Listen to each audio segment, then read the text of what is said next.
Amigos, continuamos en su programa El Pueblo Quiere Saber. Muchas gracias por su sintonía, a todos aquellos que acaban de sintonizarnos. El programa de hoy ha estado excelente, hemos estado analizando muy bien.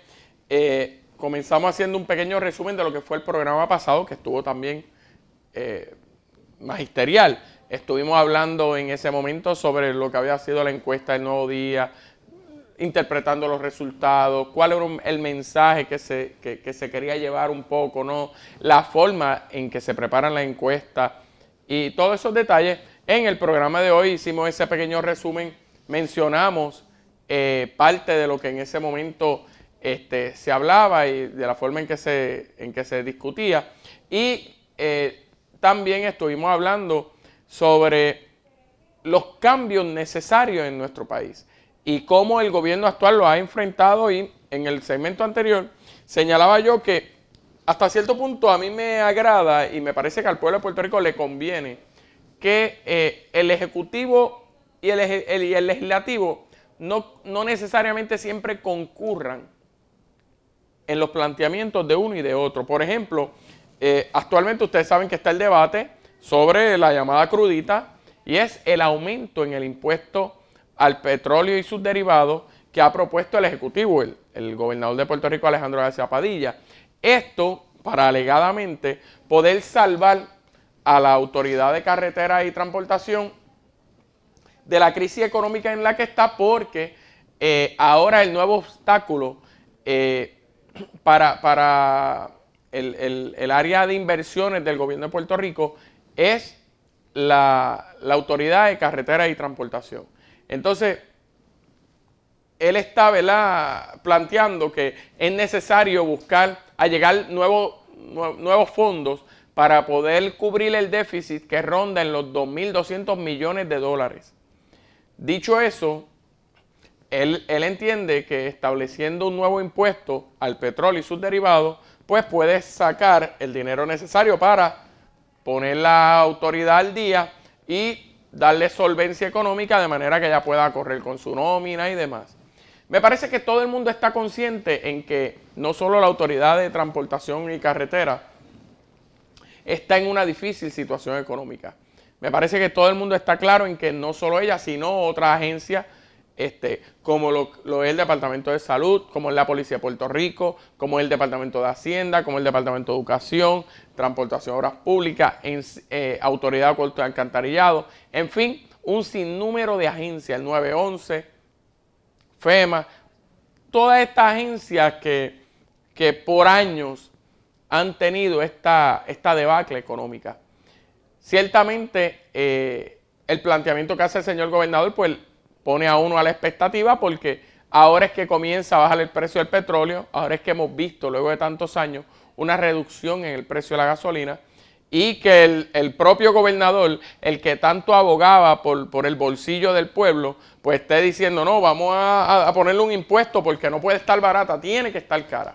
O sea, a mí me llama la atención eso porque él alega que es aprovechando que bajó el precio de la gasolina, que si él le impone un impuesto, pues eso elevaría el precio de la gasolina a un precio todavía menor del que ha estado. Por ejemplo, si ahora ya está en 77 centavos el litro, pues él entiende que ponerle un impuesto, pues tal vez lo sube, por decir un ejemplo, a los 84 centavos.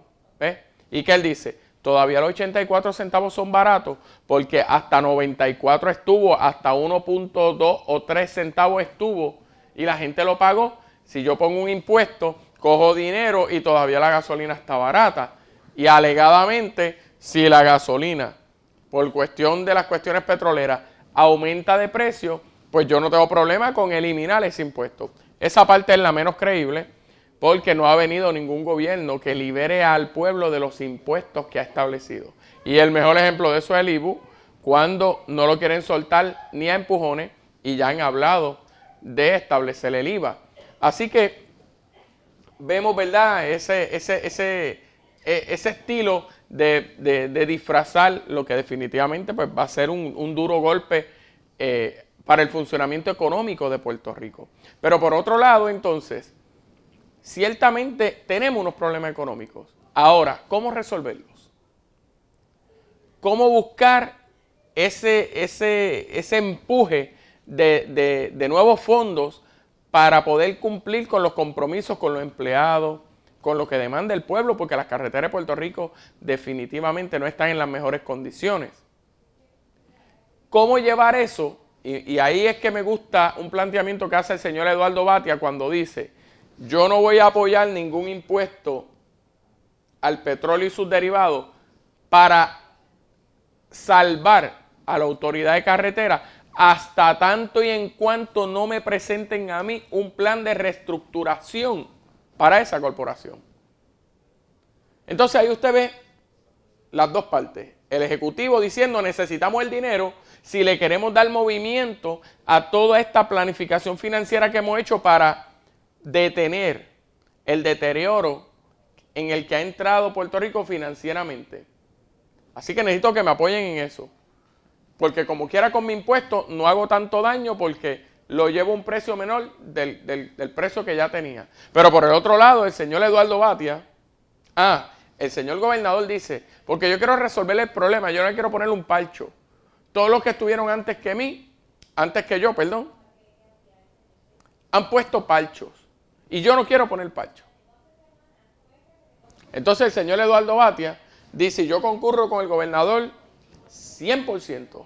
Lo que pasa es que hasta que no me presenten a mí cómo va a funcionar de ese punto en adelante la autoridad de carretera, yo entiendo que no es meritorio salvarla porque va a volver a lo mismo. Entonces estaríamos alimentando a ese adicta. Le estaríamos alimentando esa mala administración a la autoridad y es lo que no queremos. Así que me parece que váyanse por allá, resuelvan, establezcan el plan de reestructuración y luego vienen. Y entonces ahí analizamos y si la crudita hace falta, cuenten con la crudita.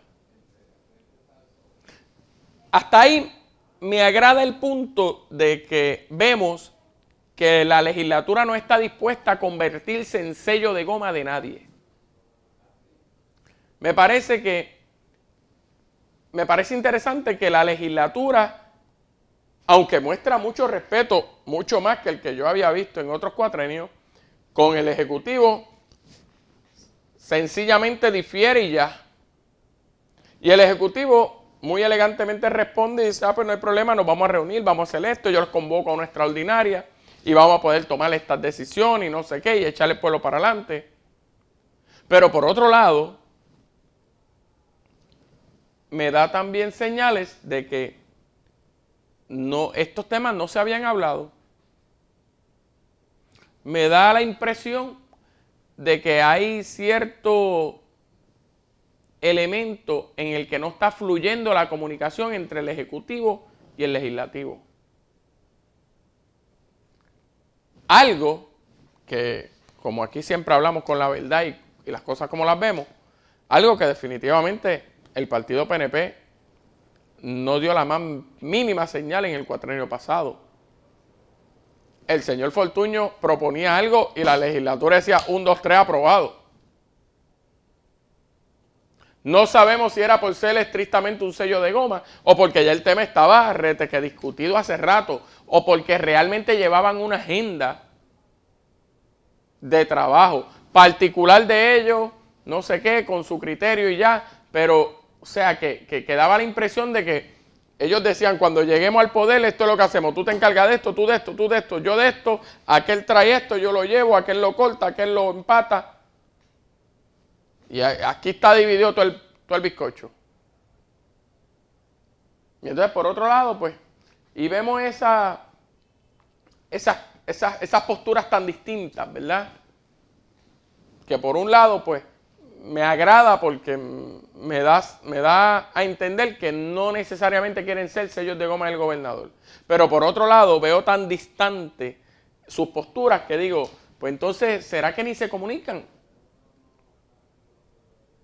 Y esto no lo digo porque lo piense única y exclusivamente yo, sino que es lo que ustedes mismos, cuando dialogamos por ahí en el quehacer diario, me manifiestan.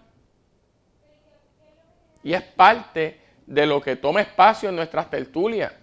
Cuando dialogamos sobre los problemas del país, yo estoy seguro que cuando usted los dialoga hace lo mismo. Y se expresa sobre esas manifestaciones que usted logra ver en nuestros gobernantes. Y de ahí, pues, que surja un poco de preocupación, ¿qué va a pasar? Porque mientras el reloj corre, los empleados de la Autoridad de Transportación y Carretera quedan a la merced. Quedan sin un panorama claro.